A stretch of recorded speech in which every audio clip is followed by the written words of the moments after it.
suppose you want to know where it all started or how it all started. When I was at university, during my holidays, during my vacs, I used to sell door-to-door. In fact, I actually taught myself to sell door-to-door.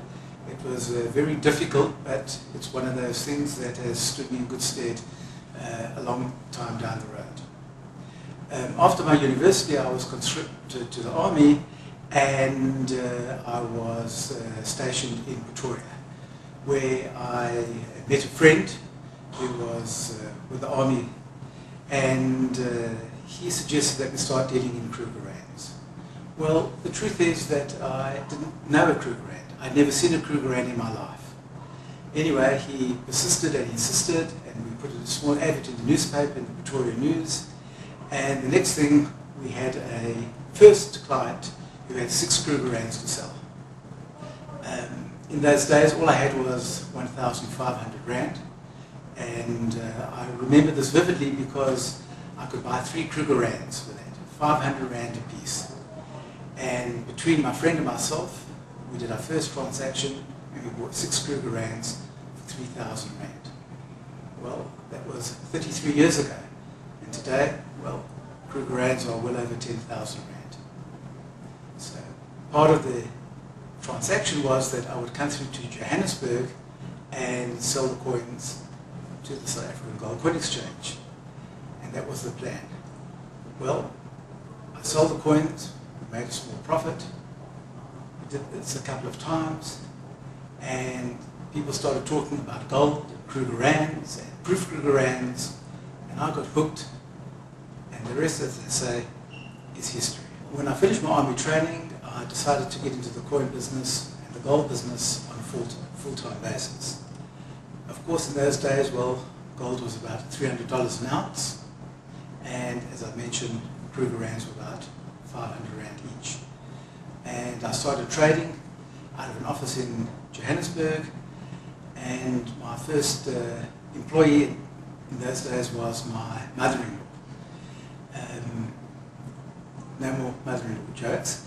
And from there, I built up the business, buying and selling. I learned about Kruger rands, I learned more about proof Kruger rands, and started dealing in a whole host of other coins along the way.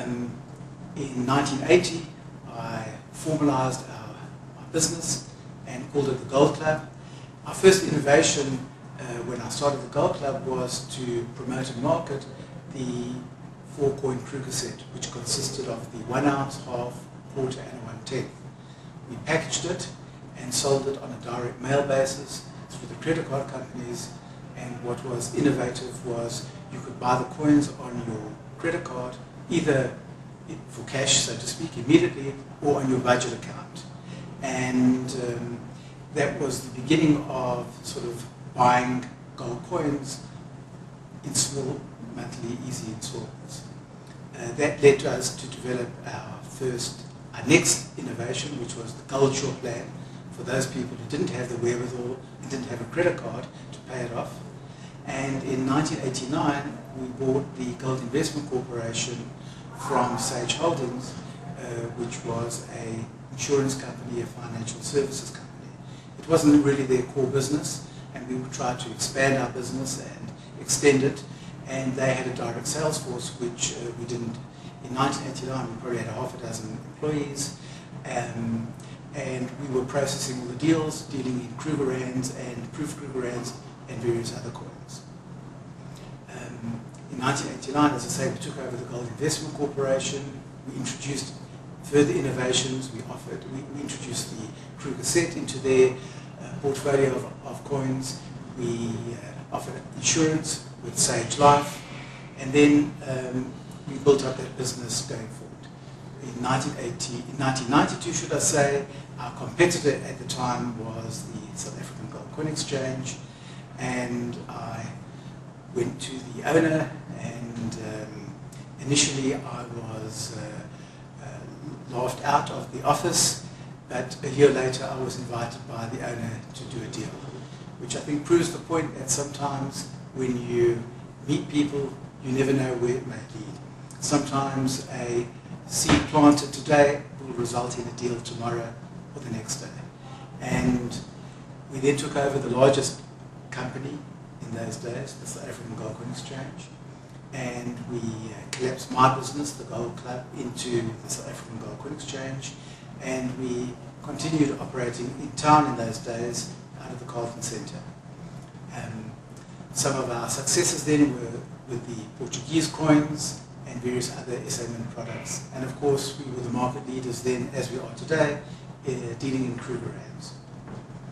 I think a turning point came in 1995 when we moved out of when we moved out of the Carlton Centre into Sandton City, and as much of the business had gravitated out of the CBD into Sandton, and we set up camp over here.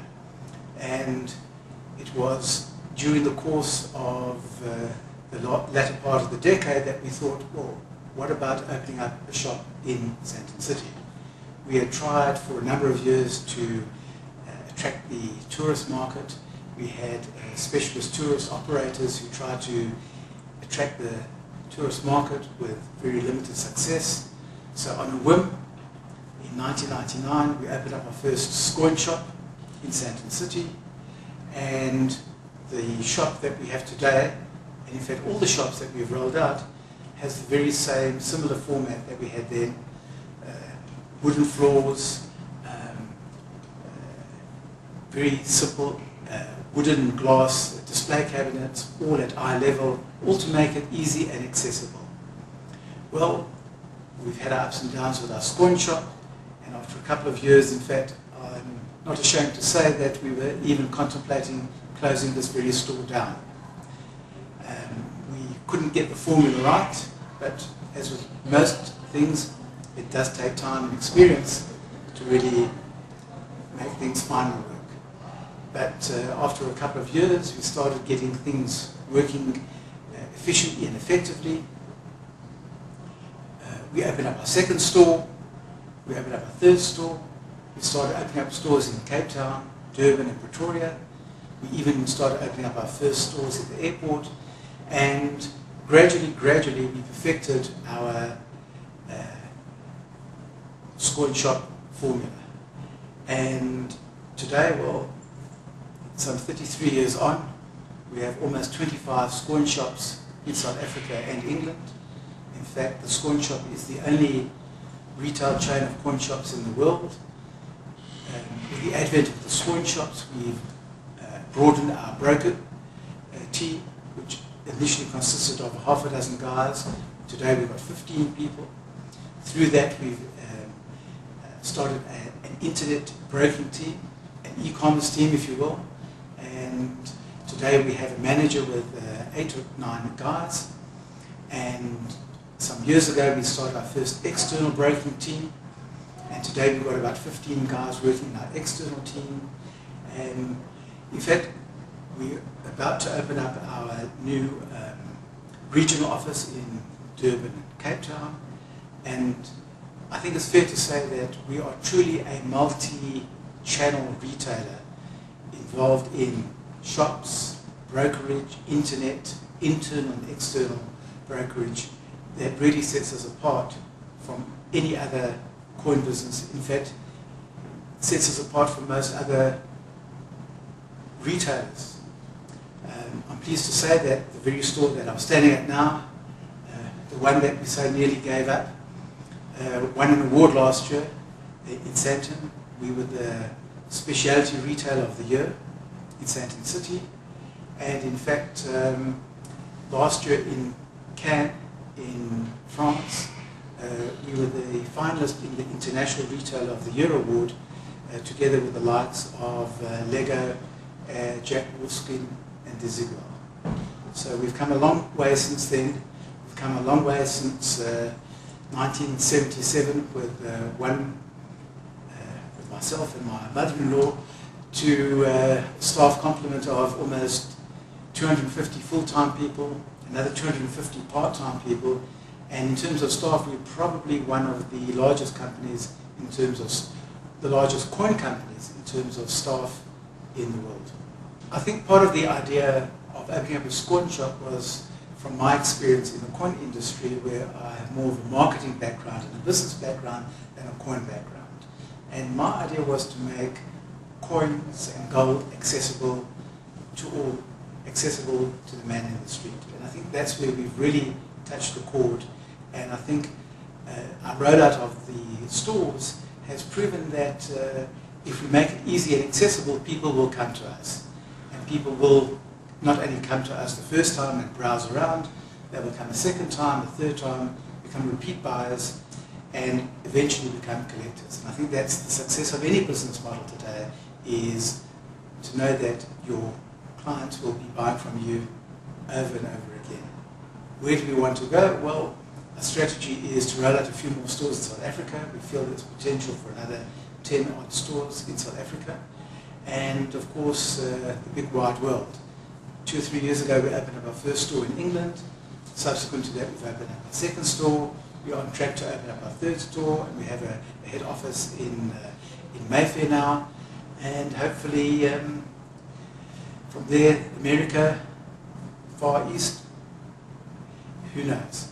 So, to those of you who are joining us, I'd like to say, welcome on board. You are indeed part of a unique family. We're a unique business. There aren't too many people selling gold coins in the world. There certainly aren't too many people selling gold coins in shopping malls. And I think from my experience, it's gratifying to know that many of the people who've joined us a long time ago are still with us. It's gratifying to know that many of the people have done well in our organization. They've been promoted up from working in the store to store manager, to area manager, to regional manager. So there are a lot of opportunities. And of course, well, with overseas, the world is your oyster. So with gold at record highs, I never thought I'd see $1,400 an ounce in my lifetime. With people talking it up to $2,000. With gold really being back on the map again as an asset class, with everybody wanting to touch a piece of it, the fact that we secured the worldwide rights to the Mandela medallions, I think all these ideas, our staff, our management team, our incentive programs, and our clients, you could want for better to have clients who come back over and over again and want to buy from you, and build a collection and increase their collection. So to all of you who are joining us, I would like to welcome you on board. I hope you have a long and fruitful stay with us, and all I can do is wish you good luck.